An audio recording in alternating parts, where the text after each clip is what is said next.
بسم اللہ الرحمن الرحیم۔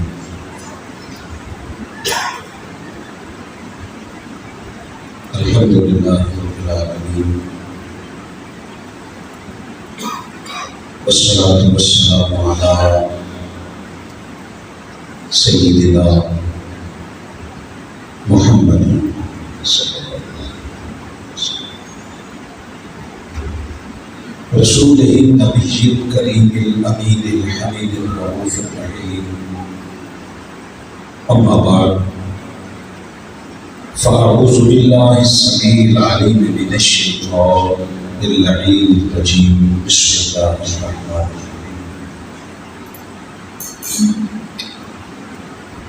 وتعز من تشاء وتذل من تشاء بیدک الخیر انک علی کل شیء قدیر، صدق اللہ العلی العظیم۔ آپ کی میری ہم سب کی حاضری اپنی پاک بارگاہ میں قبول فرمائے۔ آج کا یہ پروگرام برائے شان ثواب والد محترم اور محترم دادا جان انتہائی دل ربا اور دل نشین شخصیات محترم طاہر محبوب مصطفی اور مجتبیٰ طارق مصطفی صاحب، اللہ پاک اس گھر کے جتنے بھی اور آپ سمیت مجھ سمیت ہمارے آئزہ و اقربا میں سے جو کوئی بھی دنیا سے کوچ کر گیا، مالک سب کی بخشش فرمائے۔ محترم راجہ نعیم اختر بوما صاحب، محترم عبدالرشید کیانی صاحب اور مسجد کی جملہ کمیٹی انتظامیہ، اللہ پاک سلامتی دے، آپ کو اپنی حفظ و امان میں رکھے۔ آج کا یہ جو قافلہ کربلا ہے، اس کی صدارت اور قیادت فرما رہے ہیں فخر السادات نجم السادات حضور پیر سید انوار شاہ صاحب دعوت برکاتہم القدسیہ۔ آپ اپنے پروجاہت چہرے کے ساتھ جلوہ کریں۔ میں ایک بات عرض کروں کہ شاہ صاحب ادھر ہوں یا ممبر پہ ہوں، بادشاہ بہر دور یہی، ہم نے تو کبھی کبھی آنا ہے اور نہ یہ ہمارا ممبر ہے، ہم جہاں بھی بیٹھیں ان کے بٹھانے سے بیٹھتے ہیں، ازل سے ممبر ان کا ہے اور قیامت تک حضور کا اور حضور کی آل کا ہی رہے گا۔ میں جو چند منٹ کی حاضری کے لیے یہاں آپ کی خدمت میں آیا ہوں، میں آپ سے توقع نہیں جی یقین رکھتا ہوں کہ آپ بڑی محبتوں کے ساتھ سماعت کریں۔ استاذ الحفاظ حضرت علامہ حافظ محمد مظہر حسین نقشبندی صاحب ماشاءاللہ تشریف فرمائے کہ پہلا کام میرے کہنے پہ یہ کر دیں کہ تصویریں اپنی جیب میں ڈال دیں، اس سے بڑھ کر ذکر کوئی نہیں۔ اس کو تھوڑی دیر کے لیے محسوس مت کیجیے گا۔ قرآن پاک کے درس کے دوران کوئی بھی کسی بھی قسم کی کوئی ایسی چیز ذرا آپ کی توجہ چونکہ بڑھتی ہے، اور میں آپ کی توجہ کی جھرمٹ میں کچھ معروضات پیش کرنا چاہتا ہوں۔ سورہ آل عمران کی آیت نمبر 26 کا آخری حصہ میں نے تلاوت کیا ہے۔ ارشاد رب العزت ہے وَتُعِزُّ مَن تَشَاءُ وَتُذِلُّ مَن تَشَاءُ، اور تو جسے چاہے عزت عطا فرما اور جسے چاہے ذلت دے دے۔ بیدک الخیر، ساری بھلائی تیری دست قدرت میں ہے۔ انک علی کل شیء قدیر، بے شک تو ہر چیز پر بڑا قدرت والا ہے۔ صدر محترم، آپ کی محبتیں، آپ کا صاحب اللہ پاک آپ کو بھی سلامتیاں دے۔ آیت کے اس حصے میں عزت اور ذلت کا ذکر ہے۔ وہ فرماتا ہے عزت بھی میں عطا کرتا ہوں، ذلت بھی میں عطا کرتا ہوں۔ مالک عزت اور ذلت اگر تو عطا کرتا ہے تو ہمارے لیے حکم کیا ہے؟ فرمایا جسے عزت عطا کروں اس کو عزت دار قبول کر لوں۔ ساتھ اٹھائیے سر، جسے میں عزت عطا کر دوں اس کو عزت دار قبول کر لوں۔ مالک کیسے؟ کہا جس کو عزت عطا کر دوں اس کے ساتھ حسد نہیں کرنا.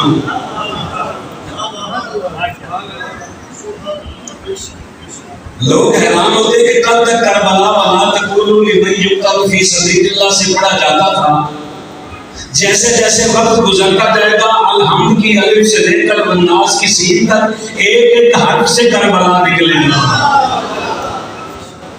انشاءاللہ العزیز. بس شرط یہ ہے کہ کبھی کبھی ہم جیسے ملنگوں کو بلاتے رہیں. یہ پردے جو ہمارے آباء و اجداد نے اٹھائے ہیں نا، ہم ذرا جرأت کے ساتھ وہ کر جاتے ہیں اور بتا جاتے ہیں. کوئی نئی بات نہیں ہے، اسی کے اندر موجود ہے. کہا جسے عزت عطا کروں اسے عزت دار قبول کر لو، اور جسے میں ذلیل کر دوں اسے اٹھا کے تخت پہ نہیں اٹھانا. سر خاموش نہیں چاہیے، تھوڑا محبت کیجیے ذرا، بولیے. جسے عزت دے دوں، یہ کربلا ساری کی ساری عزت اور ذلت کی جنگ ہے. جو ذلیل تھا اسے تخت میں بٹھا دیا گیا، اور جو کائنات کے عزت دار تھے انہیں مدینہ سے لے کر ملک شام تک پھیلایا جانا. اللہ اکبر. کا اس لیے کہ عزت اور ذلت میں عطا کرتا ہوں. قرآن پاک کا مضمون بہت لمبا ہے. وہ فرماتا ہے کہ ام یحسدون الناس علی ما آتاهم اللہ من فضلہ، اور وہ مانتا ہے کہ جب میں کسی پہ اپنے فضل کے دروازے کھول دیتا ہوں لوگ فضل کو قبول نہیں کرتے، اسے حسد شروع کر دیتے، اسے حسد شروع کر دیتے ہیں. جب حسد عروج کو پہنچے تو بندہ اس قدر ذلیل ہو جاتا ہے کہ اس حسد کی آگ میں صحابی کے بیٹے کا حیا کر جاتا ہے، رسول کے بیٹے کا حیا کر جاتا ہے. سر آپ تھوڑی مجھے حوصلہ ضرور دیجیے. آپ کے ہلکی پھلکی اس حرکت سے مجھے حوصلے بلند ہوتے ہیں. میں زمانے کی مخالفت اپنے سر پہ لے جاتا ہوں، جہاں تقریر کر کے جاتا ہوں بعد میں ایک ہنگامہ اور ان کی صاحب یہ کہتے ہیں آپ غور سے سنیں کہاں پہ بات غلط ہو کہ میں شاہ صاحب کو زمین لے رہے. میں قیامت کے دن بھی اپنے ایک ایک حرف کا ذمہ دار ہوں. لوگ حسد میں اتر آتے ہیں، عزت والے کی عزت کو قبول نہیں کرتے، اور جو ذلیل ہوتا ہے اس کو عزت دار بناتے پھرتے ہیں. بڑے سے بڑے کو بھی سن لو تو وہ کہتا ہے ہم نے تو کہیں پر نہیں پڑھا کہ قتل حسین میں یزید بھی شامل ہو. آپ کے بڑوں کا یہ عالم ہے، اور ابھی تک وہ مرے نہیں ہیں، تہ زمین نہیں گئے، ابھی تک پاکستان کی دھرتی پہ بہت ہے. وہ ان سے پوچھو جن کو آج تک یزید قتل حسین میں نظر نہیں آیا انہیں اور کیا نظر آئے گا؟ کار کے سامنے میں. لہذا اللہ وحدہ لا شریک نے جب یہ بات کہہ دی تو عزت کے مضمون کو اللہ پاک نے سورہ بنی اسرائیل کی آیت نمبر 70 کے اندر مزید کھولا ہے. آپ تھوڑا ساتھ دیجئے، میں ایک آیت اور پڑھنا چاہتا ہوں.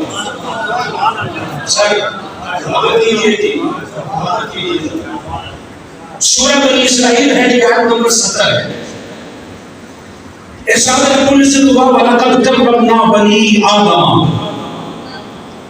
اللہ فرماتا ہے بے شک ہم نے بنی آدم کو بڑی عزت بخشی ہے. سبحان اللہ، کیا بات ہے. آپ کے نزدیک چیزوں پہ میں قربان جاؤں گی.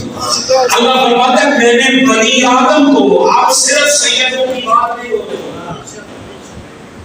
اور میں ہوا کے جھونکے کی طرح وہ فرق سمجھا دوں گا. کیونکہ میرا مسئلہ یہ نہیں ہے کہ میں تب بات کروں جب پوری مسجد بھر جائے. میں کربلائی مزاج کا بندہ ہوں، اور کربلا اپنی مزاج میں تعداد کو دیکھتی نہیں. کربلا اپنے مزاج میں تعداد کو نہیں دیکھتی، ہمیشہ اعتماد کو دیکھتی ہے. اور اعتماد بھی اتنا ہو کہ حسین جیسا عزت دار پتیاں بند کروا کے بھی کہے چلے جاؤ تو کوئی کچھ کہنا.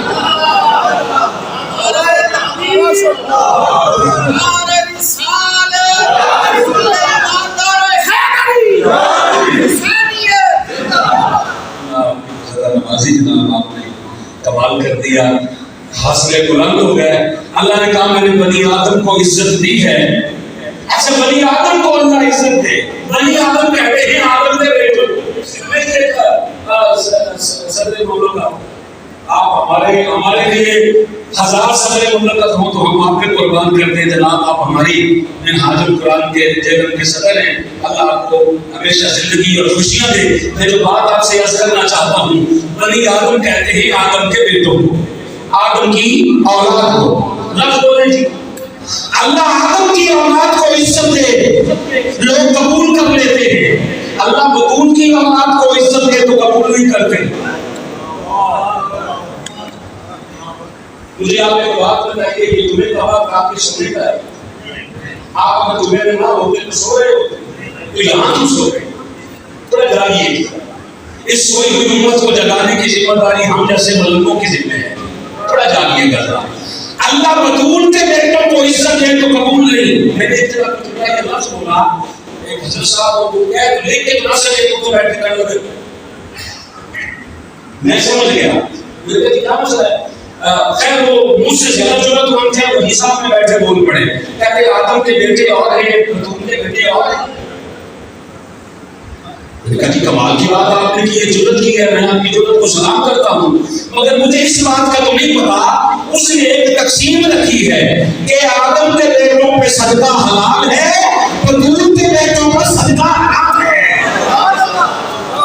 اتنی عزت کو وہ عطا کر رہا ہے، اس سے اگر مسلمان کو جا کے اپنی مسجدوں پہ ممبروں پہ جا کے بیان کرو، اس سے آگے چل کے بیان کرو، کیونکہ اتنی عزت کو وہ دے رہا ہے کہ آدم کا بیٹا مال کی میل کھائے تو وہ قبول کر لیتا ہے، اور بطول کا بیٹا ایک کھجور بھی کھانے لگے تو مصطفیٰ کھانے نہیں دیتے، انگلی ڈال کے باہر پھینک دیتے. اور فرماتے ہیں حسن تو حسن ہے، تو کوئی جیسا ہے، تو کوئی جیسا ہے، یہ کھائے، تو سردار ہے. اگر حلق سے نیچے چلی جاتی تو ایک حسن ہم پہ یہ حرام ہے. ایک ہی شریعت ہے، خدا بھی وہی ہے، رسول بھی وہی ہے، قرآن بھی وہی ہے، شریعت بھی وہی ہے. اسی شریعت میں آدم کے بیٹوں پہ صدقہ حلال ہے، بطول کے بیٹوں پہ صدقہ حرام ہے. میں نے کہا بنی آدم کو عزت کیسے کیسے عطا کی ہے؟ کہا ہم نے عزت بخشی ہے وَحَمَلْنَاهُمْ فِي الْبَرِّ وَالْبَحْرِ، اور ہم نے شہروں اور صحراؤں اور سمندروں پر اس کو مختلف سواریاں عطا کی. مختلف سواریاں عطا کی ہیں. اچھا پھر اگلی بات کہا وَرَزَقْنَاهُمْ مِنَ الطَّيِّبَاتِ، اور ہم نے رزق طاہر عطا کیا. ہم نے بنی آدم کو حلال رزق عطا کیا ہے. اور آگے فرمایا وَفَضَّلْنَاهُمْ عَلَىٰ كَثِيرٍ مِّمَّنْ خَلَقْنَا تَفْضِيلًا، کہا ہم نے جتنی مخلوقات بنائی سب میں سے افضل بنی آدم کو بنایا. آج کے اس سورہ جمعۃ المبارک میں 3 چیزیں پڑھ دوں گا جو اس آیت کے اندر بیان ہوئی ہیں آدم کی عزت کے لیے. پہلی چیز ہے سواری، دوسری چیز ہے رزق طاہر، اور تیسری چیز ہے خلقت. اگر بھائی نے آپ سے کہا تھا کہ سر بھی ہلانا ہو تو تھوڑا سا اتنا ہلائیں کہ مجھے نہ اتنا بولنے مرضی سے جی. خیر ہے کوئی بات. بندے جو سن چکے ہوں گے کہ تو کوئی دعویٰ کرنا ہے کہ پچھلی باری پتہ نہیں تو کی کہہ گیا تے ننگا کی غلطیاں کرنی ہوگی تو کوشش واسطے بھی سوچتے بیٹھے ہوتے ہیں اے غلطی کر دیتی. بس میں جی اسی طرح کی باتیں کرتا ہوں. اگر آپ تھوڑا بول کے بعد میں مخالفت کر لیں میں پھر بھی آپ کو کچھ نہیں بگاڑ سکتا. ہم تو عزت والے اور محبت والے لوگ ہیں. آپ محبتیں دیں گے تو محبتیں دے جائیں گے، ورنہ تمہیں دے کر چلے جائیں گے جناب آپ سے. پہلی چیز ہے کہ سواری. آئیے میں سورۃ العادیات سے کچھ سواری پڑھ لیتا ہوں. پہلے عام بندوں کی سواریاں دیکھ لو، پھر رسول کی یاد کی سواریاں دیکھ لو. سورۃ العادیات ہے جی. ارشاد رب العزت والعادیات ضبحا. حضور شیخ الاسلام نے ترجمہ لکھا ہے میدان جہاد میں تیز دوڑنے والے گھوڑوں کی قسم. گھوڑوں کی قسم. ہو سکتا ہے اس میں آواز پوری نہ آئے تو اب سن لے. وہ گھوڑوں کی قسمیں کھا رہا ہے اللہ. صرف گھوڑوں کی نہیں، کہا جب تیز دوڑ کر ان کو سانس چڑھتی ہے نا اور وہ ہانپتے ہیں، ان کے ہانپنے کی قسم۔ اللہ میری سلامت رہے، آپ سارے جب وہ ہانپتے ہیں، پھر فالموریاتی قدحن، مضمون گھوڑا ہے۔ یہ بھی تو گھوڑا میں بات کرنے کی گھوڑا پڑھ دیا قرآن سے، ابھی یہ مسئلہ آپ میں تسلیم ہے ہی نہیں۔ تو بابا اگر میں بیان کروں تو آپ کو اعتراض ہو سکتا ہے، اسی ہر سال تراویح پڑھ دے اور تراویح والا سمجھ چاہیے نا، ہمارا لفظ جو بیٹا سمجھ چاہتا ہے۔ اللہ نے صرف گھوڑوں کی قسمیں نہیں، گھوڑے کے مختلف چلنے کے انداز کی قسمیں۔ پہلی آیت میں کہا جب وہ تیز دوڑ کر ہانپتے ہیں نا، مجھے ان ہانپنے کی قسم۔ فالموریاتی قدحن، جب ان کے پیر پتھروں پہ پڑے تو ان کے پتھروں کے پیر رکھنے سے جو چنگاریاں نکلتی ہیں، اللہ فرماتا ہے مجھے ان چنگاریوں کی قسم، مجھے ان چنگاریوں کی قسم۔ فالمغیرات صبح، اور پھر وہ جب صبح ہوتے ہی دشمن پر اچانک حملہ کرتے ہیں، ان کے اچانک حملہ کرنے کی قسم۔ اچانک حملہ کرے وہ قسم اور پھر اس حملے کی وجہ سے جو گرد و غبار اٹھتا ہے نا، مجھے یہ انداز بڑا پسند ہے جی۔ تھوڑا وہ جو وجد والی کیفیت ہوتی ہے وہ کسی کسی کو نصیب ہوتی ہے، اور اگر وجد والی کیفیت صحابہ کو نصیب ہو جائے تو پھر تو سنت صحابہ ہوتی ہے۔ ایک یہ بھی روڑا ہے کہ جو کے ساتھ ذکر صحابہ نہیں کرتے تو وجد بیٹھ لو۔ حضرت ابو بکر صدیق تھے آگے مصلی پہ، حضور صلی قبیلوں کی صلح کروا کے آئے، دوران نماز آئے، پچھلے صحابہ نے دیکھ کر صفیں توڑ دی، صدیق اکبر کو پتہ نہیں چلا کہ کون آ رہا ہے، پچھلے صحابہ نے مستی میں آ کر صدیق اکبر کو الٹے ہاتھ کی تالی بجا کر کہا۔ صحابہ مسجد میں تالیاں بجا سکتے ہیں، اور سبحان اللہ بھی نہیں کہہ سکتے۔ تو آگے نہیں ملا، تم کو آگے باقی نہیں آتے تو بابا پورے ساتھ کو سن لیا کرے، ساتھ کے بعد کی بلوانے والے لوگ سنی صحابہ سن لیا کرے، بولا کریں۔ بولنے سے حضرت امام زین العابدین نے فرمایا تھا ہمیں اتنی تکلیف کربلا میں نہیں ہوئی جتنی کوفہ والوں کی چوک سے ہوئی ہے۔ اچھا کہا ان کے گرد و غبار سے نا، جو حملے کی وجہ سے گرد و غبار اٹھتا ہے، مجھے اس کی قسم۔ فوسطن به جمعا، اور پھر وہ جب تیزی سے لشکر میں گھس جاتے ہیں، ان کے لشکر میں گھس جانے کی قسم۔ کبھی لشکر میں گھس کے آپ کے نا دھموں کے ہاتھ رکھے، کبھی لشکر میں گھس جانے کی قسم ہے۔ گھوڑوں کا پیر اگر مٹی پہ آئے گرد و غبار اٹھے تو گرد و غبار کی قسم ہے، پہاڑ پہ آئے پتھر پہ آئے اس میں سے کوئی چنگاری نکلے اس کی قسم ہے۔ تیز دوڑے تو اس تیز دوڑنے سے جو اس کا زور لگتا ہے اور اس کا سانس پھولے تو اس ہانپنے کی قسم کو کھا رہا ہے۔ اور کبھی وہ کہتا ہے جب صبح کے وقت وہ رات کا انتظار کرتے ان کے اٹھنے سے پہلے حملہ کرتے ہیں، مجھے اس وقت کی قسم۔ قسم کا اصول ہے کہ قسم ہمیشہ بے عیب شے کی کھائی جاتی ہے۔ سر جو اللہ ذہنی طور پہ موجود ہے وہ مجھ سے آنکھ ملا کے سارے ہلائے، ہمیشہ قسم کھائی جاتی ہے بے عیب شے کی۔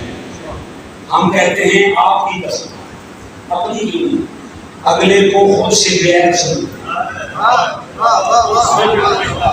ایسا اگلے کسی ایک شہر کی قسم کھانی ہو تو یہ نہیں کہتے صدیقی صاحب آپ کے پیر کی قسم، ہم کہتے ہیں حافظ مظہر صاحب آپ کے ساتھ کی قسم۔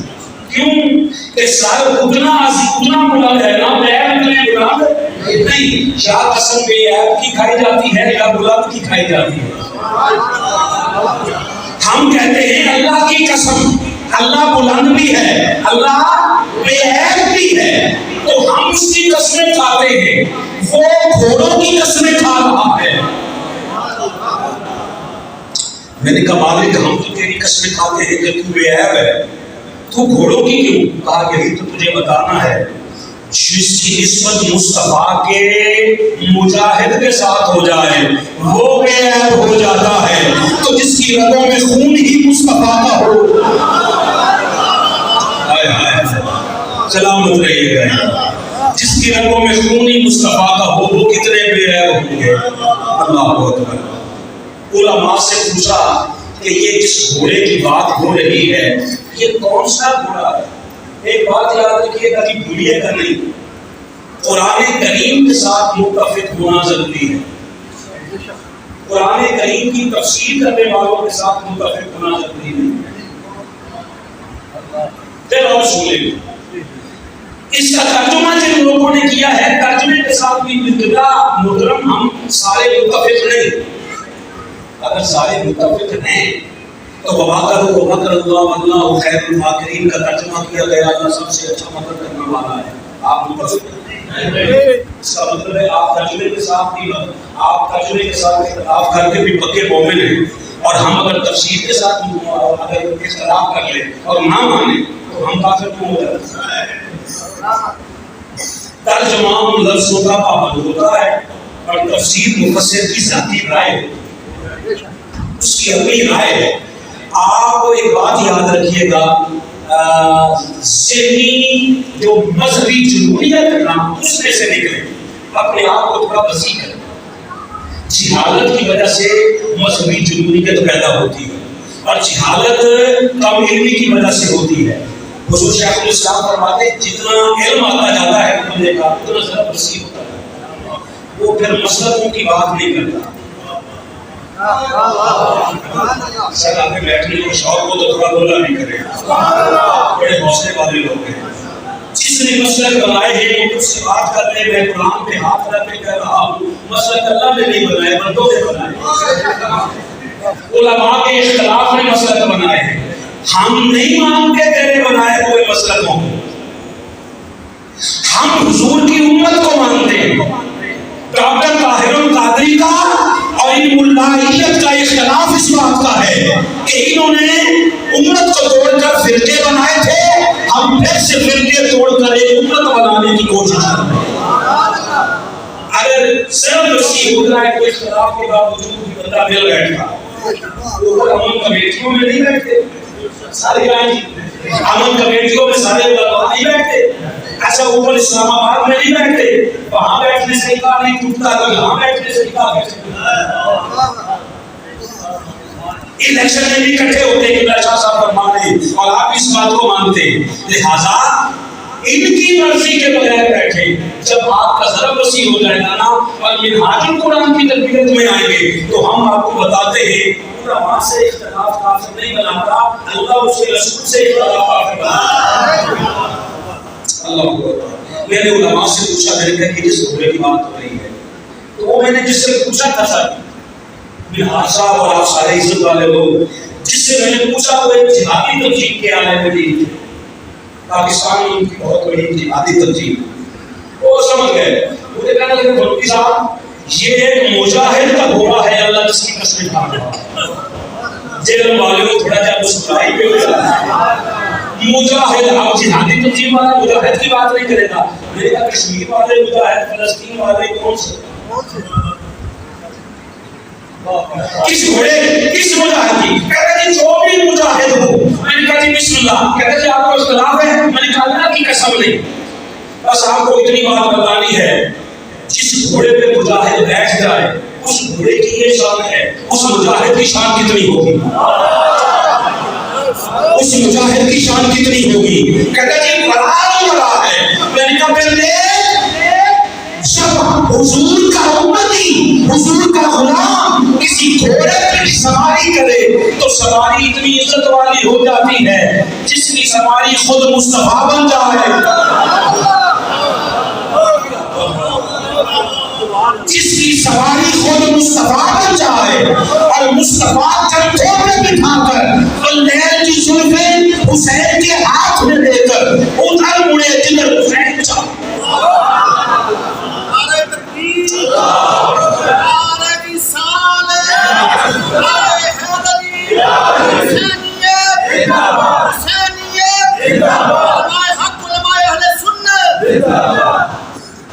اللہ ہمیں سب کو اہل سنت کے سائے کے نیچے اتحاد عطا فرمائے اور ہمیں اہل سنت ہی رہنے.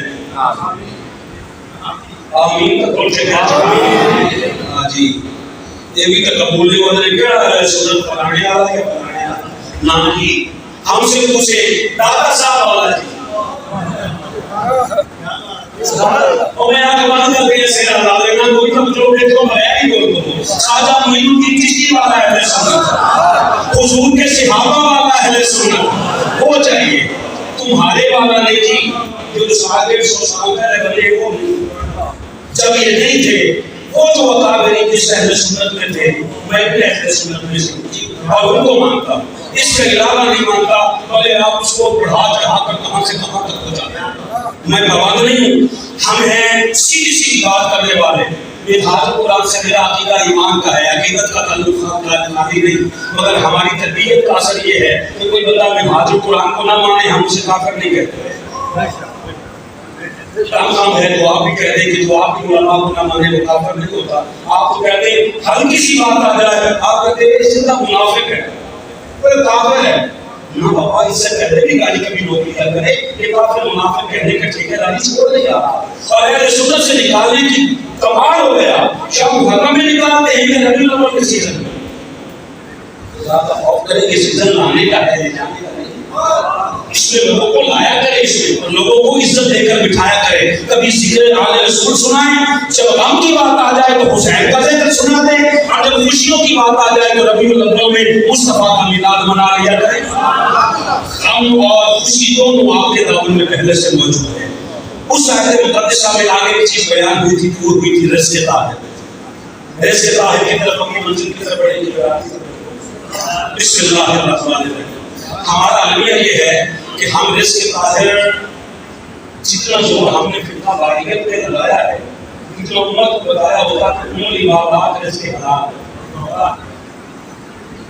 ام العبادات اس کو رزق حلال ہے دیوبندی وہابی بریلوی شیعہ یہ جتنے آپ نے مسلک بنائے اس کا سوال کہیں نہیں ہوگا رزق حلال کا سوال ہوگا رزق حلال کا سوال ہوگا ایک لقمہ حرام کا اندر ہو نہ تیری نماز قبول نہ تیرا روزہ قبول نہ تیری حج قبول رزق حلال اور ہمارا المیہ یہ ہے ہم رشوت کے پیسوں سے حلال گوشت قبول کرتے ہیں پچھلے دنوں میں پاکستان میں کیس سامنے آیا تھا آپ سب کو پتہ ہے آن دی ریکارڈ ابھی اس کو سال بھی نہیں ہوا یہ پنجاب میں ایک قصاب پکڑا گیا تھا کتے کا گوشت بیچنے اسے جب گرفتار کر دیا گیا تو پوچھا گیا آپ کتے کا گوشت کو اس نے کہا کہ مجھ سے قسم لے لیں میں نے اپنے گاہکوں کو کسٹمرز کو آج تک کبھی کتے کا گوشت نہیں کہا یہ پکڑا کیوں گیا کہا جہاں میں اپنا اڈا لگاتا ہوں نا یہ بلدیہ کے اندر میں آتا ہے آپ سلام کرنے میں آ جاتے ہیں تم راستہ بند کر رہے ہو جہاں نہ لگاؤ یہاں سے لے جاؤ یہاں سے لے جاؤ یا 10 کلو گوشت پہنچاؤ لے جاؤ میرا خیال ہے ساری پرانی کشتیاں چیئے تھے نا بھی قبول نہیں ہونی ایک نے تو کس نے سارے اچھا اس نے کہا کرتا میں ایک بکرے میں سے 10 کلو افسر کو دینے تو پیچھے مجھے کیا بچے گا پہلے تو میں اپنا نقصان کرتا ہوں پھر میں نے کہا جب انہوں نے کھانا ہی حرام ہے اللہ جب کھانا ہی حرام ہے تو کیا بکرا کیا کمرا تم نے کہا میں گاہکوں کے لیے کسٹمرز کے لیے بکرے کا گوشت اور جب یہ بنواتے ہیں تو یہ دیتا ہوں میرے اپنے شہر میں ٹریفک پولیس والے ایک صاحب نے میرے دوست نے مجھ سے ملاقات کی میں جس گلی میں میرا گھر ہے اس گلی میں چکن کی بہت بڑی بڑی دکانیں ہیں مجھے کہتے ہیں مولوی صاحب گوشت نہیں تو رہنے آپ کا جانا جو آپ مدینہ میں آپ مدینہ چکن والے ہماری گلی میں کہنے لگا کہ میں تو نہیں کر لے رہا میں نے وجہ کہتے یار اپنا ذمہ کرنا کہ اللہ حکم نہیں پڑتا میں کہتے لینا رشوت کے پیسے نہ کہ اللہ پر پڑے یا نہ پڑے نہیں ذرا مذاق بات نہیں کہ آپ نے معاشرے کے لیے جرم نہیں دے گا آپ کیا سمجھتے ہیں اللہ حکم پڑھنے سے رشوت کے پیسے حلال ہو جائیں گے اللہ کی عزت کی قسم وہ شکر سے بتاتا ہے آپ کتنے سمجھتے اس بات کو آپ کو ایک دائرے کے اندر پابند کر دیا گیا ہے تو اس سے باہر نکل کر بھی سوچیں ہمارا رزق طاہر قرآن مجید میں سورۃ الرحمن میں سورۃ واقعہ میں بیان ہوا ہے اللہ تعالیٰ شریف نے اس میں لکھا ہے فیہما فاکہۃ ونخل ورمان جنت میں پھل ہوں گے کھجوریں ہوں گی انار ہوں گے لنگر بھی گھر چڑھ گئی ہے سیب کیلے انگور اچھا نہیں اور بھی ہے کہا فَبِأَيِّ آلَاءِ رَبِّكُمَا تُكَذِّبَانِ فِيهِنَّ خَيْرَاتٌ حِسَانٌ، بڑی خوبصورت حوریں بھی ہوں گی. فَبِأَيِّ آلَاءِ رَبِّكُمَا تُكَذِّبَانِ، حور مقصورات فی الخیام، خیموں کے اندر حوریں بیٹھی ہوں گی. سبحان اللہ، بندہ پتہ نہیں کہاں سے کہاں تک کا پہنچ جاتا ہے. غلط نہیں کر رہا، قرآن کا مضمون ہے اور اس سے انکار کفر ہے. مگر آپ کی ذہن کی منزل کا تعین میں آج کروانے آیا ہوں. اگر ذہن میں منزل سیب اور کیلے رہے اور جنت کا مالک نہ رہے، سر اگر جنت میں جانے کی خواہش ہوتی وہاں سیب ہے. یہاں کہا متقین علی رفرف خضر وعبقری حسان، تکیے لگا کے بالکل ایسے بیٹھے ہوئے سارے آپس میں جنت کی باتیں کر رہے ہوں گے، پورے ہوں گی، خلوان ہوں گی. اور سورہ واقعہ میں جا کر نا ایک کمال کی بات کی ہے، کہا وَلَحْمِ طَيْرٍ مِّمَّا يَشْتَهُونَ، وہ تھے گوشت ربڑ رہے ہیں پرندوں کا تازہ باربیکیو. سبحان اللہ، شکر ہے باربیکیو تو بولے ہو، تازہ بھنا ہوئے گوشت کو کیوں باربیکیو کہتے ہیں؟ آپ بھنا ہوا تازہ گوشت ہوگا. یہ ساری چیزیں بیان فی صدر مخدود، اس میں بیریاں ہوں گی مگر کانٹے نہیں ہوں گے، اور طلح ممدود، اس میں ڈیرے ہوں گے. لیکن آج قرآن ان سب چیزوں کو مان کر بھی ایک لفظ کہتی ہے. ہم کہتے ہیں یہ خواہش کی حد تک ٹھیک ہے مگر منزل جنت کا مالک ہے. ہمسائے سے پوچھ رہے جی بولنا بنتا تھا کہ نہیں بنتا تھا؟ جنت کا مالک ہو. سیاستہ کی ایک حدیث پاک ہے بطور برکت، اس سے ایک روایت بھی سن لے. میں زیادہ آیات پڑھتا ہوں، ایک روایت لے لے. آقا علیہ السلام نے فرمایا کل قیامت کے دن کئی بندے ایسے ہوں گے اللہ کے سامنے آئیں گے نا، جیسے حساب و کتاب شروع ہوگا. اللہ فرمائے گا جب حساب کتاب کا سفر چلے جاؤ، بغیر حساب و کتاب کے جنت میں چلے جاؤ. ادھر دیکھا تو وہی کھڑے ہوں گے. وہ سامنے والا ٹھیک ہے، آپ ٹھیک ہے، اچھا کھڑے ہوں گے.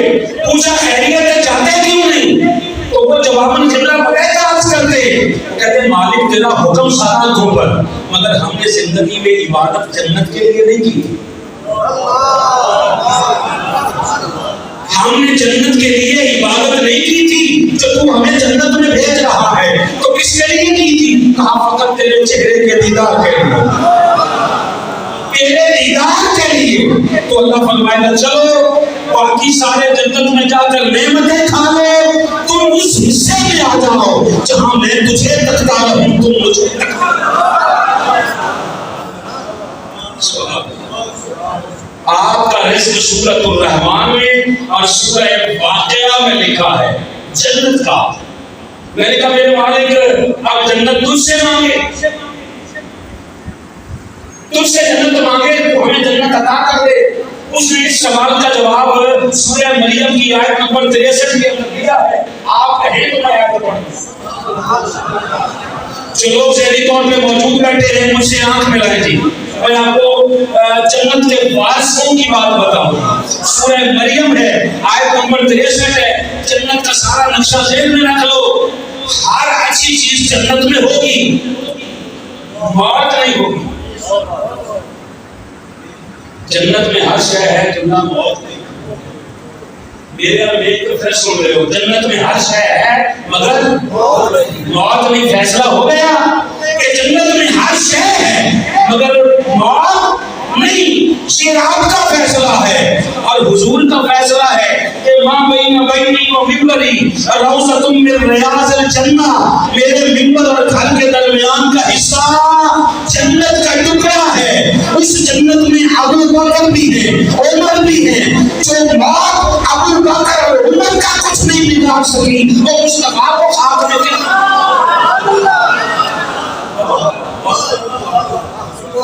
سبحان اللہ سبحان اللہ. تو جنت کے متعلق میں نے کہا مالک تجھ سے مانگے. اس نے کہا نہیں، تلک الجنت التي نورث من عبادنا من كان تقيا. کہا یہ وہ جنت ہے. اب میں یہ وہ کیسے سمجھاؤں؟ یہ مسجد کا نام کیا ہے؟ مجھے نام نہیں آتا. ایک بات یہاں کی جب میں رہا تھا تو سرکار ابو طالب علیہ السلام وہاں لکھا ہوا تھا. یہ کیا اعتراض ہے؟ لکھا ہوا شکر ہے. اور یہ بھی تو بیماری ہے نا کہ یہ کئی بار ہاتھ بھی ڈال دیتے نا چلو شکر ہے مکے سنیوں کی مسجد ہے. جو بات عرض کرنا چاہتا ہوں میں نے پورے پاکستان میں بلوچستان سے لے کر کشمیر کی سرسبز وادیوں تک میں نے آپ کی مسجد کی بات کی ہے. میں نے کہا اندر جاتے ہی رہنا 10 بندے نہیں 10,000 بندہ مخالف بیٹھا ہو مسجد کی دیواریں بتاتی ہیں اپنی ہے. مسجد کے در و دیوار میں اپنائیت ہے کیونکہ دیوار پہ نا حضور کے حفاظت کرنے والے کا نام لکھا ہے. آپ کی میں نے بات کی. میں جو بات آپ سے عرض کرنا چاہتا ہوں آج اگر میرے ساتھ کوئی بندہ ہے جس نے مجھ سے وہ واقعہ سنا ہو تو کہتا ہوں کیا یہ مسجد ہے تو میں کہوں یہ وہ مسجد ہے. صدیقی صاحب کو لگتا ہے وہ کپڑا نہیں پتا نہیں کھیلتے وہ پتا کو بندہ دے نا تو اس پتہ نہیں سبحان اللہ پاس میں تھوڑی دیر مسجد کا جو چلا مانگنے میں یہ وہ مسجد ہے جس میں سرکار ابو طالب کا ذکر لکھا ہے. یہ وہ مسجد ہے. اس نے کہا یہ وہ جنت ہے جس کا وارث میں نے کچھ اپنے متقی بندوں کو بنایا ہے. اچھا مالک جو متقی ہو وہ تو جنت کا وارث ہوتا ہے. اور چہلم والو زندگی بھر ہنستے مسکراتے رہو اللہ ہمیں حسین کے علاوہ کوئی غم نہ دکھائے. اگر بندہ متقی ہو تو جنت کا وارث ہوتا ہے. جس کا وعدہ امام المتقین ہو تو حسین کیا ہو. سبحان اللہ. مالک یہاں تک کی بات سمجھ آ گئی مگر ایک بات بتا ہم تو جنت میں جا کر یہ کھائیں گے. آپ جی ہم تو جنت میں جا کر یہ کھائیں گے.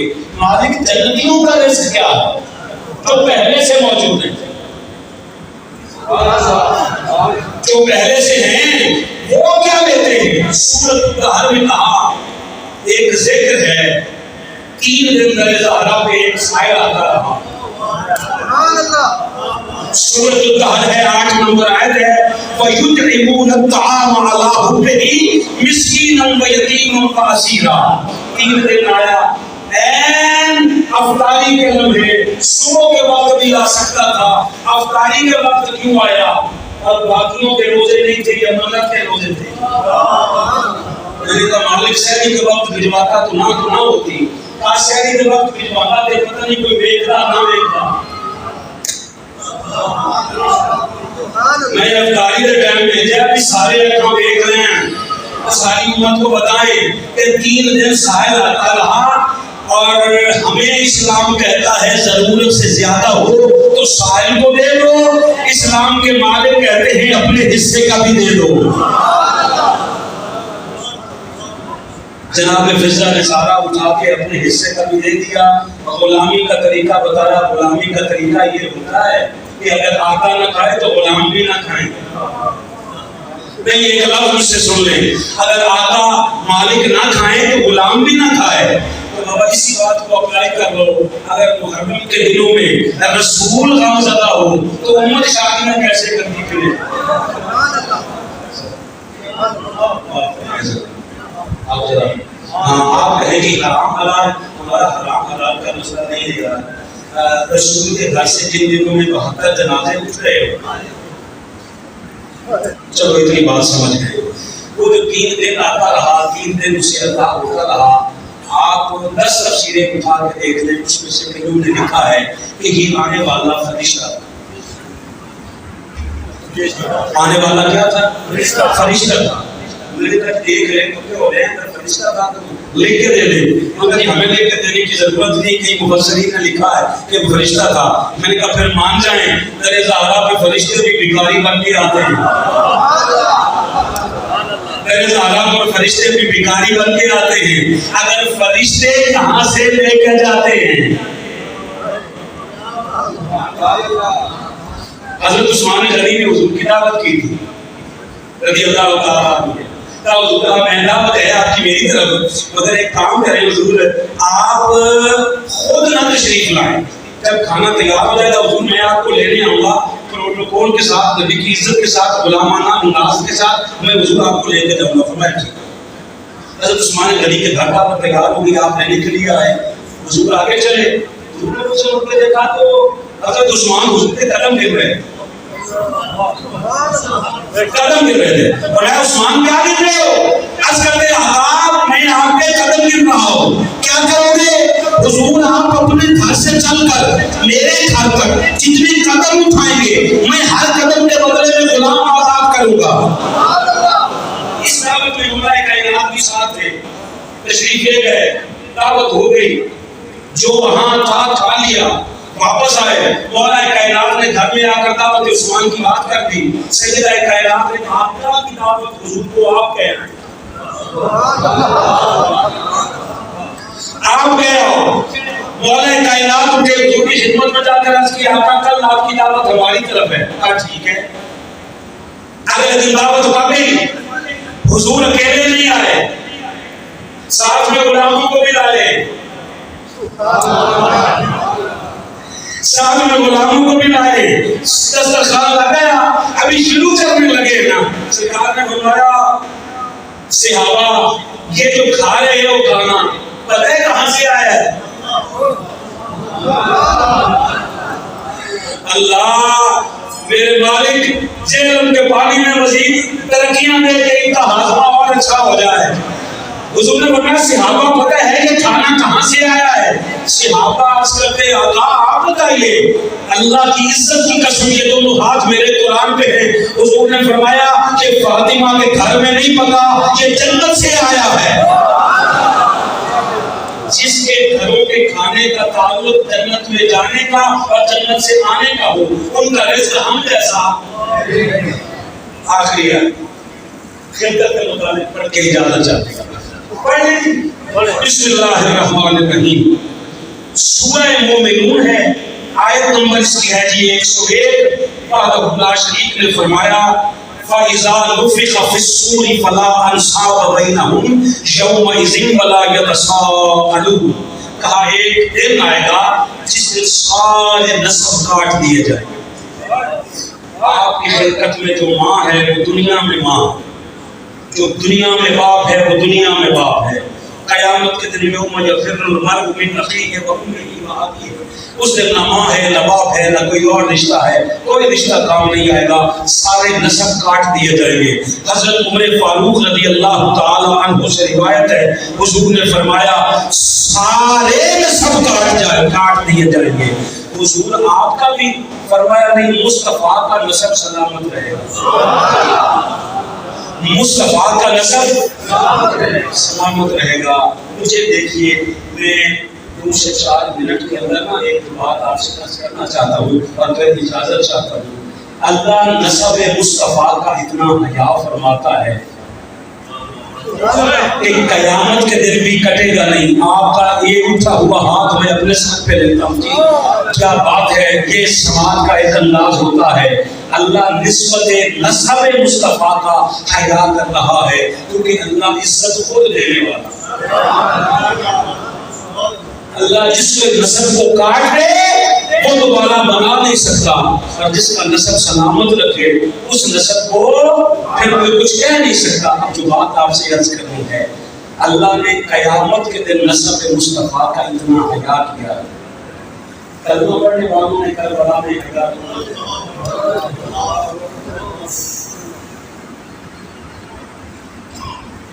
کلمہ پڑھنے والوں نے حیا کیوں نہ کیا؟ اگر تو بابا صرف کلمہ پڑھنے سے بندہ جنتی ہوتا ہے تو پھر حضرت عمر کا قاتل بھی جنتی ہو، کیونکہ کلمہ تو پڑھتا تھا۔ سارے گلائیں جی حضرت عمر کا قاتل جنتی ہے نہیں، آپ کھول کے کہیں گے نہیں، بتا آپ کی تربیت میں شامل ہے کہ جو بھی خلفائے راشدین کے مد مقابل آئے وہ رضی اللہ عنہ نہیں ہوتا، وہ تو جنتی ہے۔ حضرت عثمان غنی کا قاتل کیسے جنتی ہے؟ مولا کائنات کا قاتل جنتی کیسے ہے؟ جن کی لوگوں میں خون ہے مصطفیٰ کا وہ جنتی کیسے ہو؟ اس یزید کو پھر تیرے مولوی جنت میں کیوں چھوڑتے ہوتے ہیں؟ ایک لمحے کے لیے ماں باپ نے جو تیری رزق کے حالات تجھے کھلایا ہے، تجھے اس کی قسم ایک بار سوچ، چلو یزید کے کردار میں سے قطرے مجاہد کو نکال دے، پھر باقی کا کردار دے. اس بے غیرت کی 3 سال حکومت رہی. کتنے سال؟ 3 سال. پہلے سال میں قتل حسین ہے اس کے اوپر. دوسرے سال اس نے مسجد نبوی پہ چڑھائی کی. مسجد نبوی اس میں 50,000 نماز کا ثواب تم بتاتے ہو. اس مسجد میں اذان بند ہو گئی, نماز نہیں ہوتی تھی. مسجد کے اندر گھوڑے بندھوائے گئے. کچھ سن رہے ہو صاحب؟ گھوڑے بندھوائے گئے. ایک صحابی کہتے ہیں میں نے اس سارے ماحول میں نا میں نے یوں محسوس کروایا کہ جیسے اب نارمل شخص ہو رہا ہے. اس نے کہا اچھا چلو اس کے تو عقل ہی کام نہیں کرتی. کہتے میں مسجد میں سکون میں چھپ گیا. یہ 3 دن تک اس بے غیرت نے کہا تم پر مدینہ حلال ہے. 10,000 صحابوں کے لیے کہا 10,000 صحابہ کی عزت متقابل نہیں. اگر تمہیں صحابہ کی محبت کی بھی کوئی رمت باقی ہوتی تو تیرے دل میں نفرت ہوتی نہیں. 3 دن 2 دن جو بھی روایات ہے مسجد نبوی میں انہوں نے نماز نہیں ہونے دی. تو وہ صحابی کہتے ہیں جب بھی مسجد میں نماز کا وقت ہوتا حجرہ مصطفیٰ سے آذان کی بھی آواز آتی, نماز کی بھی آواز آتی. آپ تو مان جاؤ جو اس حجرے کے اندر ہے وہ سارے ہی زندہ ہیں. السلام کی دے آپ کو. پھر تیسرا سال اس نے آیا مکے پہ چڑھائی, کعبے پہ چڑھائی کی. کعبے کو پتھر مارے گئے, کعبے کو آگ لگائی گئی. خلاف کعبہ جل رہا تھا. یہ بلند کے درد سے واصل ہے جہنم ہو گیا. تیرے مولوی اس کو اٹھا کر آج تک جنت میں اترے. اللہ کے بندے ایک کام کر, ایک لمحے کے لیے احمد حسن خانوی کے کچھ جملے کو دیکھو. یہ قافلہ جب جا رہا تھا سر حسین کو لے کر تو کہتے راستے میں یہودیوں کا راہب اپنی عبادت گاہ کے اپنے چوارے پہ کھڑا دیکھ رہا تھا. اس نے دور سے دیکھا کئیوں کے سار اوپر ہیں, یہ جلوس کیا ہے؟ وہ نزدیک پہنچے گا یہ کس کے سارے ہیں؟ بتایا گیا کچھ باغی ہیں, کچھ باغی ہیں یہ حکومت وقت سے ٹکرائے تھے. ان کے ساتھ قلم کر کے یزید کے دربار میں لے جائے جا رہے ہیں. اس نے جب چہرہ حسین کو دیکھا, کافر تھا یار, حضور کا زمانہ گزر چکا. یہ 60 سال کے, یہ سن 61 ہجری ہے, یہ 60 ہجری 61 ہجری ہے. خدا کے بندو وہ ابھی تک دائرہ اسلام میں داخل نہیں ہوا, وہ راہ پہ دیکھ رہا ہے. اس نے ان سے کہا ایک کام کرو, آج کی رات یہ سر حسین مجھے نہیں دے دو, سر حسین مجھے دے دو. کہا کیا کرو گے؟ کہا یہ تم کتنے پیسے لینا چاہتے ہو مجھ سے لے لو. یہ دنیا کے کتے تھے, انہوں نے ایک رات کے لیے سر حسین اس راہب کے حوالے کر دیا.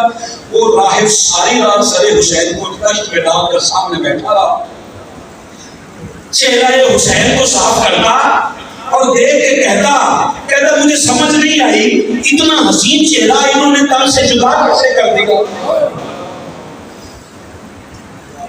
ساری رات وہ راہب روتا رہا اور دوسرا جملہ ایک کہتا زبان سے, کہتا میں حیران ہوں اسی کے نامے سے یہ کل جنت قیامت میں شفاعت کی طرف کیسے لگتے ہیں, یہ امید کیسے رکھتے ہیں. یہ امت سو ہوئی, سر اس نے حوالے کیا, مگر سر دینے سے پہلے اللہ نے اسے دور ایمان سے مستفیض کر دیا. بات بتا, کافر کو وہ چہرے نظر آ گئے, کربلا کے منافقوں کو نظر نہیں آئے. اللہ سے دعا یہ کرو اللہ کبھی دل سخت نہ ہو. ہم آپ کو جو بتانا چاہتے ہیں کہ حسین نے مدینہ چھوڑا ہے, مدینہ میں جو مسجد تھی وہ 50,000 اس میں نماز کا ثواب ہے, وہ چھوڑا اور پھر مکہ میں آ گئے. مکہ میں وہ مسجد چھوڑی جس میں 1,00,000 نماز کا ثواب ہے, ایک پڑھو تو. حسین نے 50,000 والا ثواب بھی چھوڑا, 1,00,000 نماز والا ثواب بھی چھوڑا, اور مکہ چھوڑ کر کربلا کی طرف جا کے بتایا لوگوں ہم ثواب والے نہیں ہیں, ہم انقلاب والے ہیں. آپ کو سوچنا پڑے گا, آپ کو ثوابی گرا بنا دیا گیا ہے. آپ تہجد کی نماز پڑھیں تو اس کی رضا کے لیے نہیں پڑھتے. آپ کہتے ہیں ثواب کتنا ملے گا, ثواب بری شے نہیں, مگر خالی ثواب کو چاٹتے پھرنا اگر مالک ہی نہ ملا تو. منہاج قرآن اس تربیت کو لے کر گلی گلی کریا کریا کوچا کوچا عام کر رہی ہے, اور لب لباب صرف اتنا ہے اللہ جسے عزت دے دے اسے سر تسلیم خان ہے جو مزاج یار میں آئے. اسے تسلیم کر لو، اور جس کو اللہ ذلیل کر دے اسے رضی اللہ عنہ نہیں کہنا، اس کو ذلیل سمجھ کر اس پہ ہمیشہ لعنت بھیجتے رہنا ہے۔ لعنت اللہ علی الکاذبین۔ والسلام علیکم ورحمۃ اللہ وبرکاتہ۔